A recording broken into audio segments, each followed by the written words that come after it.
Até porque eu sei que no dia da prova é muito mais fácil você lembrar do experimento em si do que do cálculo que eu possa ter feito aqui. Vou fazer um experimento rápido aqui que demonstra o que eu estou falando. Eu tenho que fazer ou um empurrão, ou uma explosão, ou uma colisão, provando que as quantidades antes e depois são exatamente iguais. Por motivos óbvios, claro que eu vou fazer o empurrão. Olha só.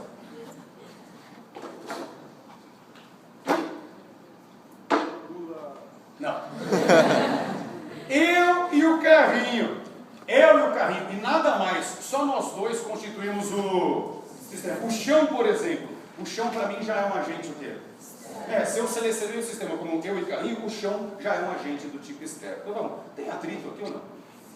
É pequeno, porque as rodinhas são de metal, mas tem atrito com certeza absoluta. Então, tá bom. O que eu vou fazer? Inicialmente, eu estou parado, o carrinho também está parado. Como todos os corpos do sistema têm velocidade igual a zero, antes de qualquer coisa, a quantidade de momento do sistema vale quanto? A quantidade de momento desse sistema, nesse momento, ela vale zero, sim. O que eu vou fazer? Vou fazer um empurrão nesse carrinho. Mais ou menos, algo assim. Ó. Eu pego meu pé e, lateralmente, eu vou empurrar esse carrinho. Eu quero que você fique esperto para observar o que acontece na hora que eu fizer o empurrão. Tem que acontecer isso aqui, ó. A quantidade de momento total do sistema antes e a quantidade total depois desse empurrão, elas vão ter que ser exatamente iguais. Vamos ver se isso se verifica na prática. Eu estou parado, carrinho parado, a quantidade de momento total antes do empurrão vale zero. Mas se antes vale zero, quanto é que tem que dar depois? Bom, se elas são iguais, antes e depois, ambas têm que ser iguais a zero. É zero antes? Melhor, absolutamente zero depois do empurrão. A quantidade de momento do sistema é zero antes? É zero depois também. E não depende como eu faço o empurrão. Por uma questão, vamos dizer assim, de segurança, eu faço esse empurrão tentando me manter o mais rente possível ao solo, é mais seguro para mim. Mas isso não é isso que influencia. O importante que eu faça é um empurrão. Então, só para você ver que funciona em outros casos, eu vou empurrar o carrinho de novo. Só que agora eu vou empurrar saltando um pouco mais alto. Isso, teoricamente, não muda nada no experimento. Dá uma olhada aqui. A quantidade de momento do sistema era zero antes do empurrão. E continua sendo zero depois do empurrão. Só que, na verdade, não é para isso que eu faço esse experimento. É que tem coisas que a matemática, às vezes, não consegue mostrar, e num experimento você enxerga além. Você enxerga algo mais, que eu acho que é um diferencial para a prova. Isso aqui é verdade. Para o empurrão, quantidade de momento antes e igual depois. Mas a equação não mostra algo a mais que a vida real pode mostrar. As quantidades de movimento no empurrão, elas não são iguais só antes e depois. Na verdade, elas são iguais antes, durante e depois. O durante, que não aparece no cálculo, pode ser perguntado no dia da prova. Então é importante que você perceba que também vale para ele. Quer ver? Que a quantidade de momento antes era zero, é muito visível, está tudo parado. Que a quantidade de momento depois do empurrão é zero, também é muito visível. Eu quero que você enxergue um pouco além. Vamos olhar agora o que acontece durante o empurrão. A hora que eu empurrar, a hora que eu for para a direita de vocês, instantaneamente o carrinho vai para a nossa esquerda. É isso aqui, ó. Eu vou para a direita e o carrinho vai para a esquerda. Eu tive a minha quantidade de movimento para a direita. O carrinho teve a quantidade de movimento dele para a esquerda. Mas hoje não interessa nem a minha e nem a do carrinho. Interessa do sistema. Pessoal, essas duas quantidades muito juntas, a minha e a do carrinho, essas duas juntas no sistema, elas acabam se anulando, de forma que a quantidade de momento total do sistema continua dando quanto? Apesar de eu e carrinho ambos estarmos em movimento, a quantidade de momento total do sistema continua sendo zero.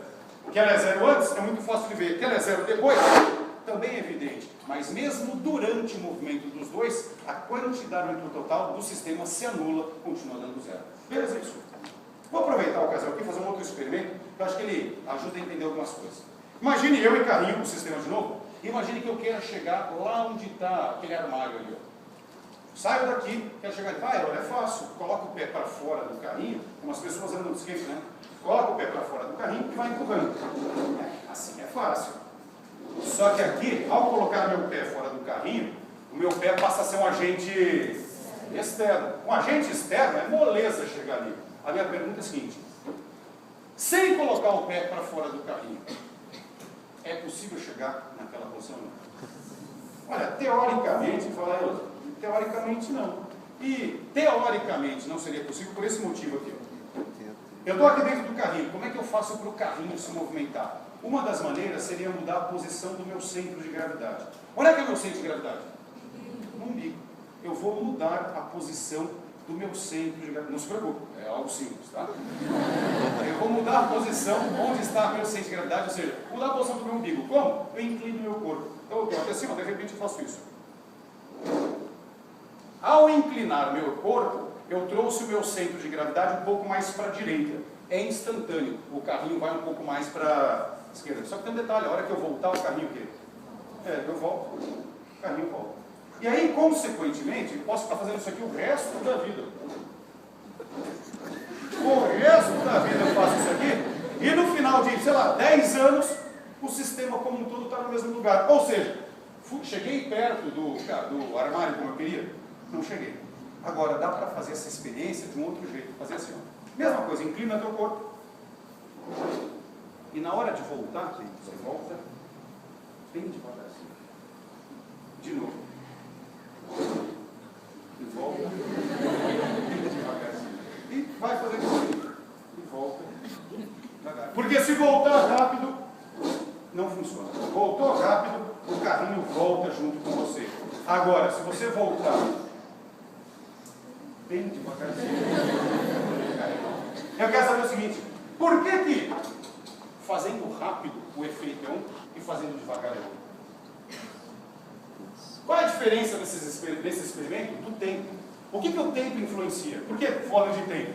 Porque é rápido, o tempo do experimento é pequeno. E quando eu volto devagar, o tempo do experimento é maior. O que o tempo influencia nessa aula? Ciro, não tem nada do tempo.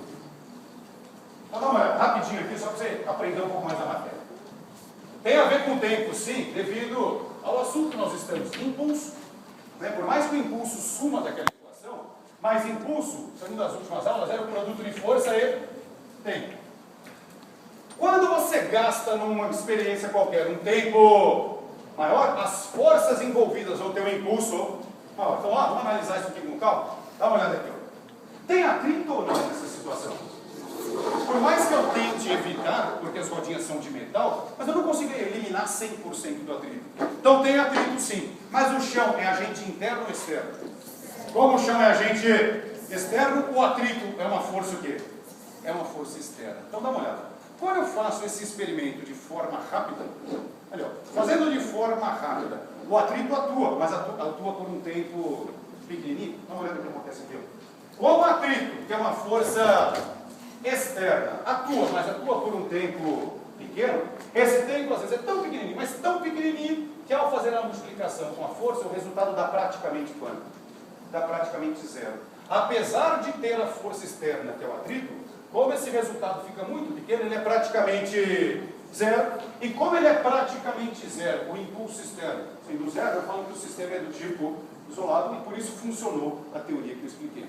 Em contrapartida, se eu faço o mesmo experimento, mas na hora de voltar eu volto bem devagarzinho, ao voltar devagar eu deixo o atrito atuar por um tempo maior. E o atrito atuando por um tempo maior, ele faz com que esse resultado não fique mais próximo de zero. Nesse caso, o impulso do atrito, nesse caso, o impulso da força externa, não é mais zero. E se o impulso externo não é mais zero, o sistema não é mais isolado, e consequentemente não valeria mais esse cálculo. Ou seja, o fator tempo é algo que tem influência nesse assunto aqui, ainda que não apareça na equação, não. Por isso que a gente diz que as explosões são situações de sistema isolado. Explosão é um processo lento ou rápido? É tão rápido, mas tão rápido, que o tempo de atuação de qualquer força é tão pequenininho, que mesmo que eu tenha uma força externa, o tempo de atuação dela é tão reduzido que o impulso externo é considerado zero e dá para trabalhar com o sistema isolado. Tá, beleza? É isso, não? Então tá bom, vamos fazer um exercício? São 3 momentos, né? Teve o momento da teoria, teve o momento